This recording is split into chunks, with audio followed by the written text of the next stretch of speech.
Peace and blessings, everyone. This is Raisa Kiwala, the divorced Muslima coach. So here we are today on day 8.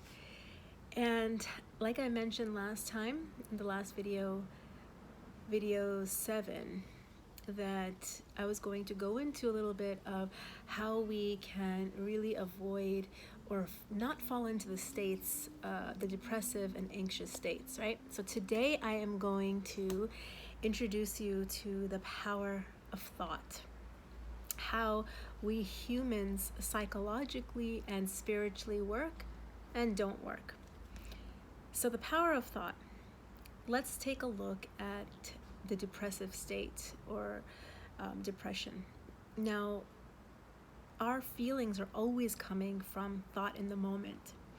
That is the truth and a fact, and it's just the way it exists. It's just like the earth is round. It's a fact, right? It's a truth. But there was a time where people believed that the earth was flat, not round.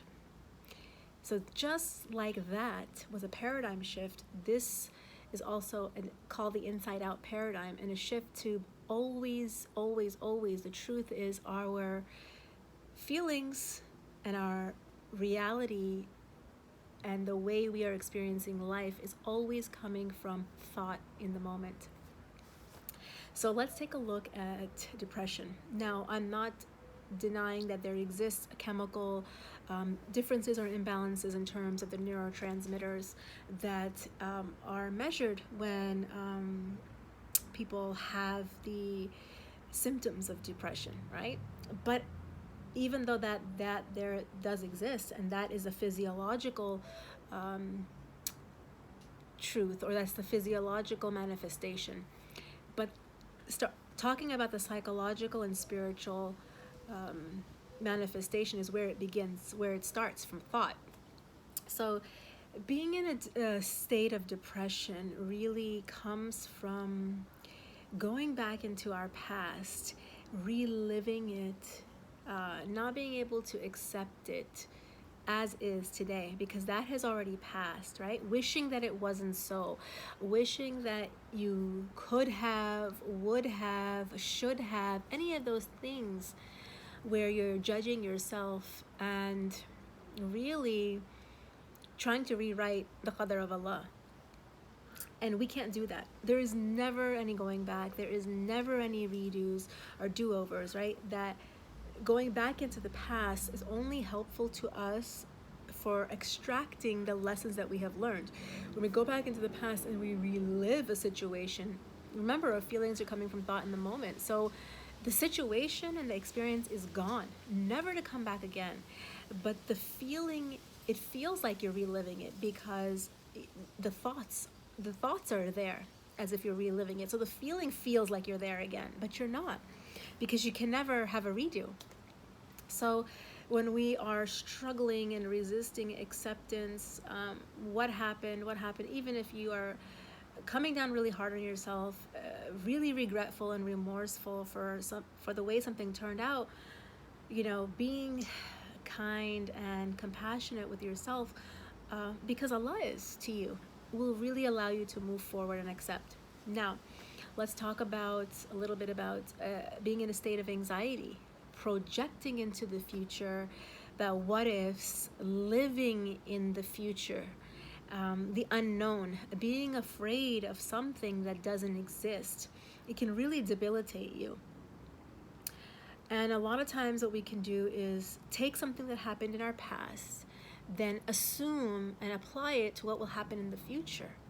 And some people may call it logic, but what kind of logic is that? That is human logic, and who is to say if this happened in the past, this will happen again? You can talk about chances, you can talk about probabilities, but that's all chance, It's not truth, because only Allah knows the truth. Only Allah is in charge of the future.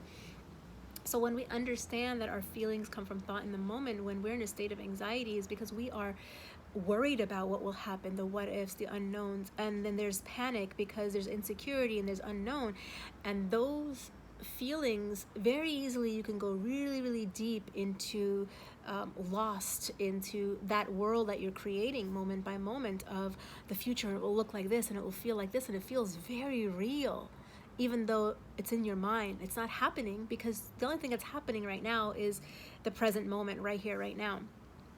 So, and it's very normal to feel these feelings manifest physically in our body: headaches, back aches, neck aches, stomach aches, sweating. All of these physical manifestations are coming from what's happening with our thoughts, racing, running away thoughts. And it's all regulated by thought. And where does thought come from? Thought comes from Allah, our connection to Allah. What we do with that thought and the lens that we put on that thought, negative, positive, sad, frustrated, grateful, excited, that's up to us. And our feelings and our reality and experience of how we're experiencing life is coming through thought in the moment.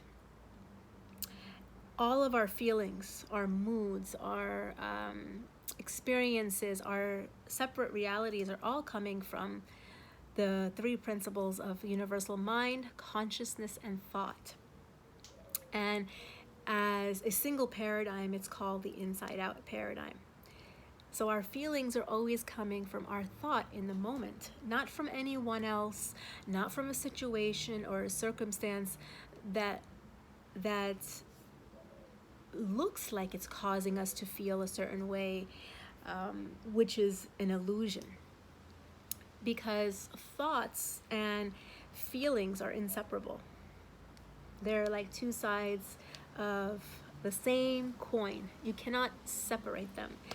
And when you, in your mind, when you do separate them, thought and feeling, meaning that you're attributing your feeling being caused by something other than your thought in the moment, like what that person is doing to you, the loss of a job, a sick child, anything. If you're attributing that to your how you're feeling and your how you're experiencing your life at the moment, that is an illusion, because the thought and feeling have been separated. That's an illusion. And remember, you're always living your thinking, whether it's conscious or subconscious. And this is a fact. And this is why it's called a paradigm shift, because there's no exceptions to the rule, like the earth being flat versus the earth being round. There's no exceptions to that rule, right? We used to think of it as a certain way, but it didn't mean that it changed. It's just our thinking, the way we see it now has changed. So this can be very freeing and empowering to be independent of what is happening to you in your life. And you know, all of our experiences are manifested through thought, whether it's conscious or it's subconscious.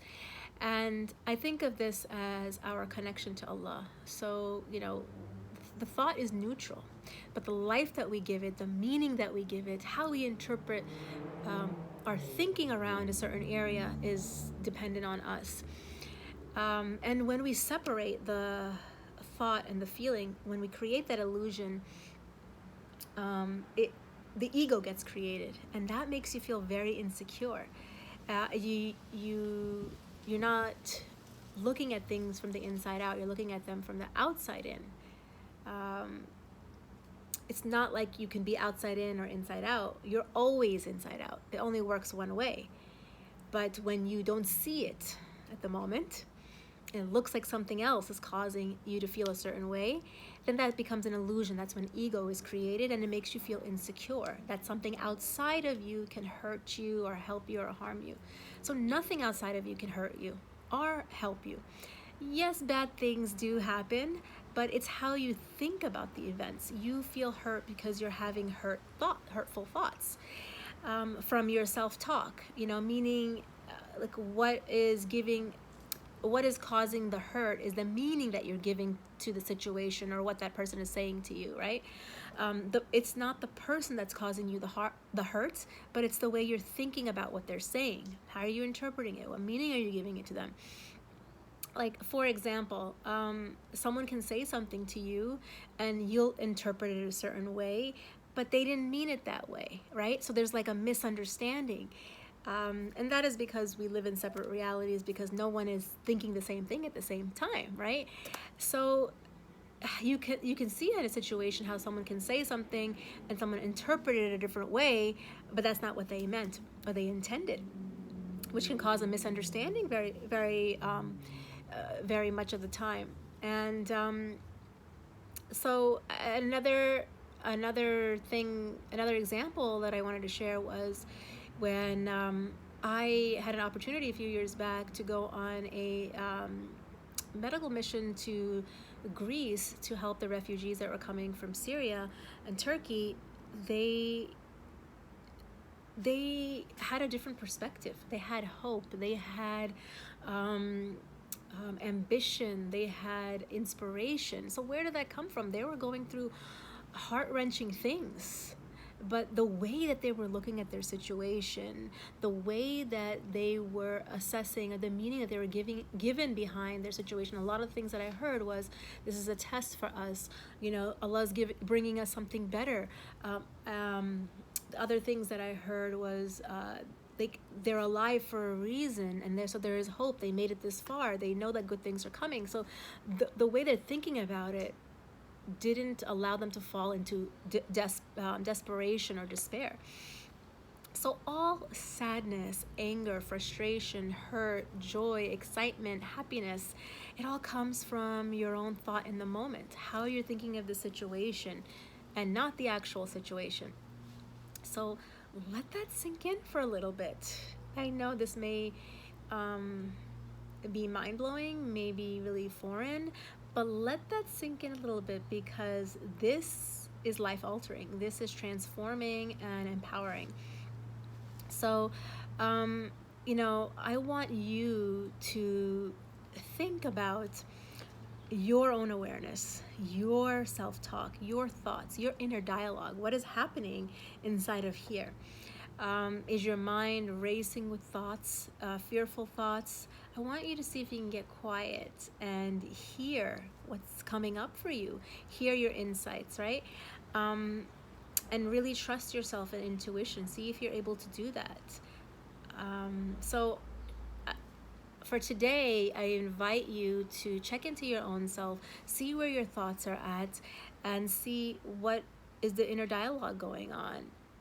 And see if you can recognize how your thinking around a certain subject is causing your feelings rather than the actual situation or circumstance or person. I want to hear about it. I want you to tell me what you come up with, what you find, what comes up for you, and we'll take it from there.